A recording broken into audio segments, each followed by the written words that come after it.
Well, hello, welcome to ILoveGay today. I have a strong feeling this is going to be one of those interviews that we're going to say is one of the more fun interviews. We're here with Steve Greenberg. How are you? Just fine. I'm thrilled to be on it. This is really a treat for me. So thank you for having me on. Oh, ditto. I love seeing everything you do because you are so unique. Here you are, you're out there online and you're really good with like all social media and on YouTube, even YouTube Shorts. I noticed you were even doing YouTube Shorts. Yeah, I'm learning. In that desperate attempt to stay relevant. I'm trying to learn. So I actually learned that doing YouTube alone isn't enough. You got to do shorts because then they reward you by spreading your word out some more. So yeah, I'm doing it all. I love it. Thanks. But I think what's interesting, you've got the show, the Gadget Game Show, and you were like all things Mr. Gadget. So yeah, just tell us a little bit about that. Well, it's interesting. I mean, I started as a news reporter, so I did that for a whole slew of years. And then I branched out and I said I was tired of news. So I worked for Home and Garden Television and Discovery Channel. And one of those gigs had me doing gadgets for a show called Your New House.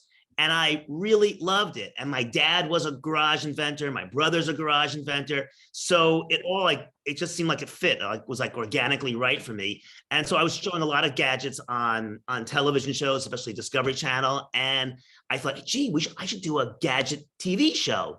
Yeah. Pitched the idea. Nobody wanted it. So I eventually, one of those people I pitched it to said, you know what, you should write a book. I'm like, I'm not really a book guy. I'm a TV guy. But I took his advice and I actually got a literary agent that he connected me with. And that turned into Gadget Nation. And that got me on the Today Show. And actually so many great things came out of the book.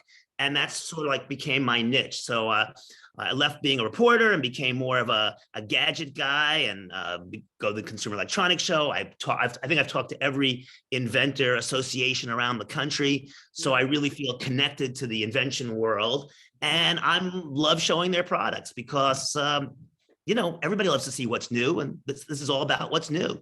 Yeah, but it's cool. It's like the way you're describing it, everything kind of without even having to have a lot of forethought in it. You did the right steps and everything just sort of opened doors and led to the next step.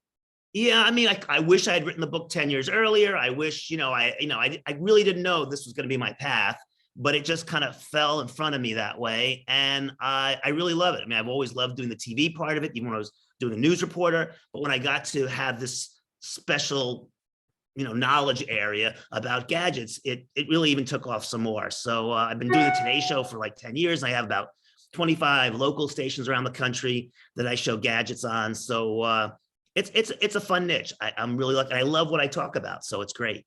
Well, I especially love, you made it fun. Yeah, what were you? I think in P-Town, and you actually bring in drag queens and into your entire show. And it just, it's amazing. I mean, look, you can't find anything more interesting than a drag queen. So I figured, why don't we make drag queens the contestants? And I actually worked with a drag queen earlier in the Zoom version of the game show, Candy Samples. Yeah. And she was such a big hit that I'm like, you know what? Why don't I do an entire segment where all the contestants are drag queens?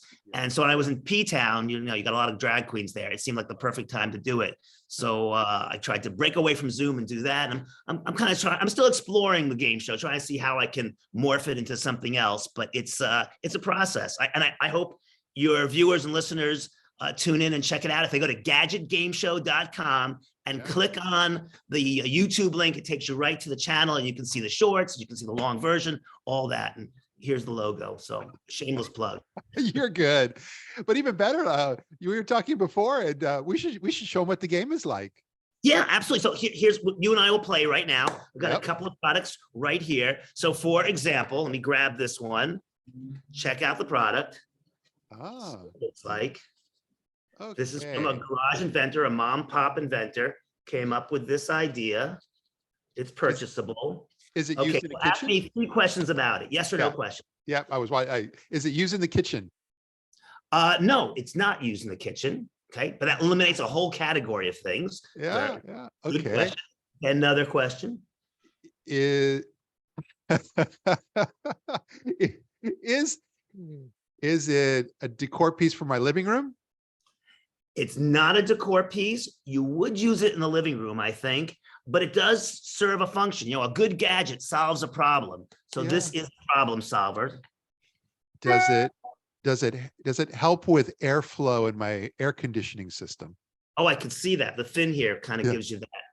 But nope, not for airflow. Give you another question. One more question. Then we have Okay. Oh, then is it used for like plumbing and water and for in the pool or something? Nope, nope. Okay, I'll give you a hint. It's used in this direction, like this, because I've been kind Yeah. of swinging it around. So Yeah. this is its function position. Does that help you at all? No, I am lost. Okay. Then we're going to flip over the cards, and the answer is this is called. Okay, it's the sofa stud, which, by the way, was my nickname in college, but that's another story. Sofa stud. It's about $11, and what it does is it goes between the cushions of your sofa, and it becomes a place to store your beverages. So it's the couch potatoes must-have gadget. That's why I would call it sofa spud, but Yeah. they've gone with sofa stud. But it's a very, again, and about $10 at sofastud.com if you want to check it out. That is funny because so then that way you don't have to buy one of those really cool couches where you have that whole console in the center. No, you just stick it between the couch cushions. I have a couch right there. I've used it many times. It works really well. And it's, again, a mom pop, a garage invention, I call them, which is what my book is all about. And what I try to mostly show on the Today Show and other shows are these kind of homemade ideas. And, I always love about an invention is that it not only is an invention, but it also reinvents the person who invented it. They're a school teacher or they're a nurse or whatever, then they invent this product and they reinvent themselves into being like an entrepreneur. So it's really an American story. It's very, I don't want to sound too Pollyanna, but it really does kind of like, tug at the heartstrings of what America's about. I love what you do. Are you? I know you're saying you're on different TV shows and so forth as well. But any exciting things for the future of where all this is going to go? I don't know. I mean, Yeah. I think I had a plan of like, I'd love to have my own show or be part of some, but at this point, no, I had a show, a reality show on the Food Network for a season called Invention Hunters. Yeah. It did really well. It got great numbers, but the person who had greenlit it was no longer at the network by the time the show was airing. So it didn't get picked up for a second season, but maybe there's another show out there for me, or maybe not. I'm having fun anyway. So it's working out okay. And you are a great conduit for if somebody has something interesting. I noticed that even from your website that you're really open to what, like you said, once you know the theme of a show, you can bring it on. Yeah, exactly. So I post like say Today's Show. I'm going to probably have a post next week, and then whenever they say like they want gadgets under $30 that would be good for grandma. Well, then that's what I'm going to be looking for, and then that's what I'll be calling out for. And then I give them a whole slew of choices. They pick the 7 or 8 they think are appropriate. And those are the ones I end up doing. Want to play another round of the game show? Let's do it. Okay. Let's see if I can do better. Okay. Well, it's it's a learning process. We're raising your gadget IQ. This is the product right here. It kind of floats in space. Yeah. I don't know why. I always get this Star Trek vibe from this gadget. It might be this shape here that it creates. It's kind of like the Star Trek Academy logo. But but it has nothing to do with Star Trek at all. Is it something I would use outdoors or indoors? Definitely indoors. Okay. This is an indoor gadget. And would it be used in my kitchen? It would be used in your kitchen. So now you've really narrowed it down. Definitely a kitchen gadget. It's got these interesting little. It does. Is it used to help prop and hold something up? Nope, it doesn't hold something up. Yeah. I'm going to give you a hint because you now earned it. This little button right here, there's some batteries in here. And when I push it, I don't know if you can hear it, it vibrates. Okay. But it is a kitchen product, so I don't want to, you might have the wrong idea here, but it does vibrate. It has 3 speeds. Interesting. Okay. And I'm trying to think why I would want something to vibrate in my kitchen with a little light. Exactly. And it would prop up. Am I using it when like a pot when I'm cooking? Yes, you are. Oh, you're getting there. It's getting warm in the kitchen. It's getting warm in the kitchen, Matt. I think almost there. Oh my goodness, but I'm still lost. I can't imagine why I would be putting that in my pot. You are right there. Ugh. Oh, it's something when the food is done and you want it on display and you're putting that up. No, Nope. Functional. It's not about looks. It's about getting something done. It's solving a problem. I do not. I'm so close, but I can't figure it out.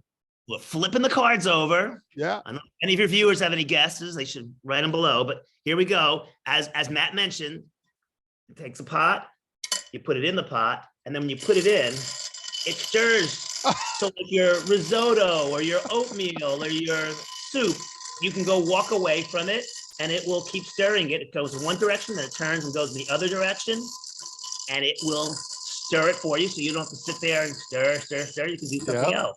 And the bottom half of it pops off. The dishwasher safe. It takes, I think, 3 or 4 AA batteries, and that's the story. It's so obvious after you describe it. Yeah, once you see it, that's why I think it's so. That's why I like the game so much. Yeah. I go to all these trade shows where you see table after table after table of product, and sometimes you look at a product and you know right away what it is. But more times than not, you look at it and you're like, "What the heck is that?" And when you find out, it's like, "Oh my gosh!" It's like why didn't I see it all along? So I think it's part of what I think makes the game fun. So I think so too. No, I love this. And I'm going to make sure, that as you were saying earlier in the show, when we were talking, your website and all that, I'm going to make sure when we post this, that the links to all your sites and social media are all there. And I would really appreciate it. And again, if you like gadgets, you like a little game show and you want to learn about new gadgets, I hope people check it out. If they go to gadgetgameshow.com and then click on that YouTube link, I think at this point we have about 65 episodes loaded on. In fact, the one we're loading this week is another drag show. So we've got our 4 drag queens again competing to guess what the heck is that. I love this. And I look forward to being able to, hopefully, since we're not that far from each other, connect in the real world someday soon. Absolutely. I was going to say the same thing too. And before we started, I'm here in New York City. I'm hoping when you and your husband are here in town, you can meet up with my partner and myself and we can hang out. I would love that. So please don't be a stranger. You got it. But thanks so much for being here with us. My pleasure. Thank you so much. I really enjoyed it. Take care now. It feels good, so good.